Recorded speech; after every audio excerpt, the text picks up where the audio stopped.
জিলহজ মাসের প্রথম 10 দিন এতটা ফজিলতপূর্ণ একটা দিন, এমন একটা গুরুত্বপূর্ণ সময়, এই সময় বান্দা দোয়া করতে দেরি হয়, বান্দার দোয়া আল্লাহ কবুল করতে দেরি হয় না। সুবহানাল্লাহ পড়বেন না সবাই?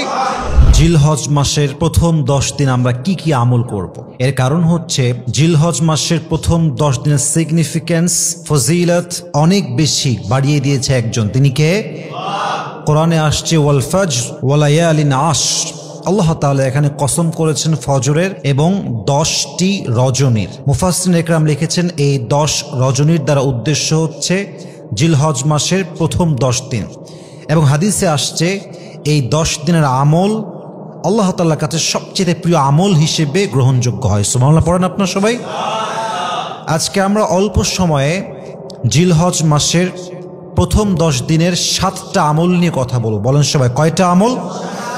আমি খুবই ঠান্ডা মাথায় আমলগুলো বলার ট্রাই করছি, জাস্ট মেমোরাইজ করে নেবেন। এবং আমি শুরুতে দোয়া করছি আমি সহ সকলের জন্য আল্লাহ আমাদের সবাইকে যেন এই প্রত্যেকটা আমল করার তৌফিক দান করে। পড়েন সবাই আমিন।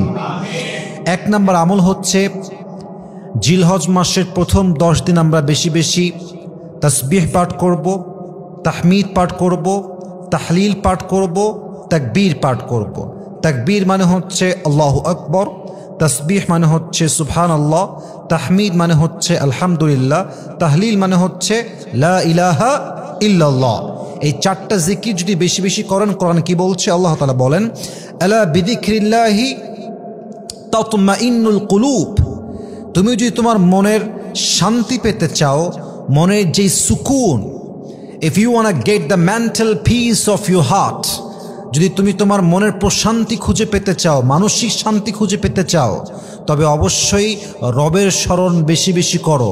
যে বান্দা রবের জিকির করে, রবকে স্মরণ করে, তার মনকে শান্ত করে দেয় একজন। বলেন সবাই, তিনি কে? 2 নম্বর আমল জিলহজ মাসের প্রথম 10 দিন রোজা রাখা। এটা খুব গুরুত্বপূর্ণ একটি আমল, এবং বিশেষ করে এই 9 দিনের রোজার মধ্যে সবচেয়ে গুরুত্বপূর্ণ রোজা হচ্ছে আরাফার দিনের রোজা। এবং এই রোজাটা এত বেশি গুরুত্বপূর্ণ যে এই দিনে যেই বান্দা রোজা রাখে, আল্লাহ তার অতীতের এবং আগামীর 1 বছরের সব গুনাহ মাফ করে দেয়। সুবহানাল্লাহ পড়ুন সবাই। 3 নম্বর হচ্ছে হজ। খুব গুরুত্বপূর্ণ একটা আমল। যার অ্যাবিলিটি আছে, যার সামর্থ্য আছে, তাকে এই মাসে হজ করার আদেশ দিয়েছে একজন, তিনি কে? এটা আপনার ইমানের একটা বিশাল লম্বা জার্নির ব্যাপার। 4 নম্বর কুরবানি। তবে কোরবানির ক্ষেত্রে মাথায় রাখতে হবে, কোরবানি এমন একটা আমল যে আমলের ক্ষেত্রে অনেকে নিয়ত করে গোস্ত খাবো, আরামে সবসময় গোস্তের মধ্যে ডুবে থাকবো, ব্যাপারটা কিন্তু এরকম নয়। কত বড় গরু কুরবানি দিলেন, দ্যাটস নট অ্যাকসেপ্টেড। কত টাকার কুরবানি হলো, দ্যাটস নট অ্যাকসেপ্টেড। লা ইয়ানাল্লাহু লুহুমুহা ওয়ালা দিমাউহা ওয়ালাকিন ইয়ানালুহুত তাকওয়া মিনকুম। তোমাদের দাম, গরুর দাম, রক্ত, এগুলো কিছুই আল্লাহর দরবারে পৌঁছায় না।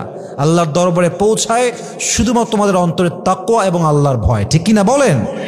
অতএব গরুর গোস্ত আল্লাহর কাছে যাবে না, এবং গরুর দাম কত, গরুর প্রাইস কত ছিল, ইটস নট অ্যাকসেপ্টেড। মূল হচ্ছে আপনার হৃদয়ের তাকওয়া, ভয় থাকতে হবে একজনের, তিনি কে? 4 নম্বর আমল হচ্ছে কোরবানি করা। 5 নম্বর সাপ্লিকেশন, বেশি বেশি দোয়া করা। জিলহজ মাসের প্রথম 10 দিন এতটা ফজিলতপূর্ণ একটা দিন, এমন একটা গুরুত্বপূর্ণ সময়, এই সময় বান্দা দোয়া করতে দেরি হয়, বান্দার দোয়া আল্লাহ কবুল করতে দেরি হয় না। সুবহানাল্লাহ পড়বেন না সবাই? আফজালুদ দোয়া, এই আরাফার দিনে যে দোয়াটা করা হয় এটা সর্বোত্তম দোয়া, এবং এই দোয়াটা করার সঙ্গে সঙ্গে বান্দার দোয়া আল্লাহ কবুল করে নেন। সুবহানাল্লাহ পড়েন সবাই।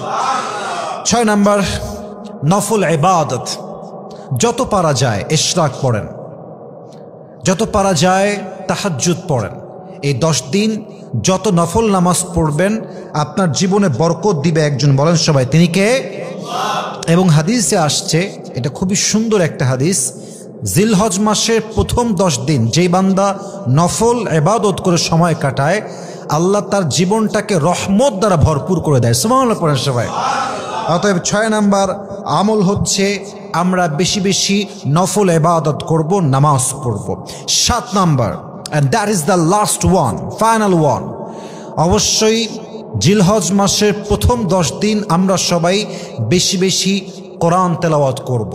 কোরআন তেলাওয়াত এমন একটা দামি আমল, বান্দা যখন কোরআন তেলাওয়াত করে মনে হয় যে বান্দা দুনিয়াতে বসে বসে জাস্ট মুখ নাড়িয়ে নাড়িয়ে তেলাওয়াত করছে, বাট ব্যাপারটা এক্স্যাক্টলি এমন নয়।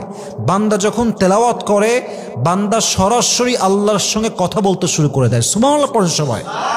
অতএব আমরা সকলেই ট্রাই করব আমাদের সোলকে, আত্মাকে শান্তি দেওয়ার জন্য এবং নিজেদের আমলকে আরও বেশি ডেভেলপ করার জন্য সবচেয়ে বেশি আমল করব আমরা এই 10 দিনে বেশি বেশি কোরআন তেলাওয়াত করব। রাজি আছেন তো ইনশাআল্লাহ?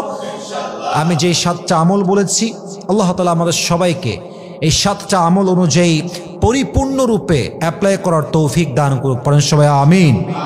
ওয়া আখির দাওয়ানা আলহামদুলিল্লাহি রাব্বিল আলামিন। আসসালামু আলাইকুম ওয়া রাহমাতুল্লাহি ওয়া বারাকাতুহু।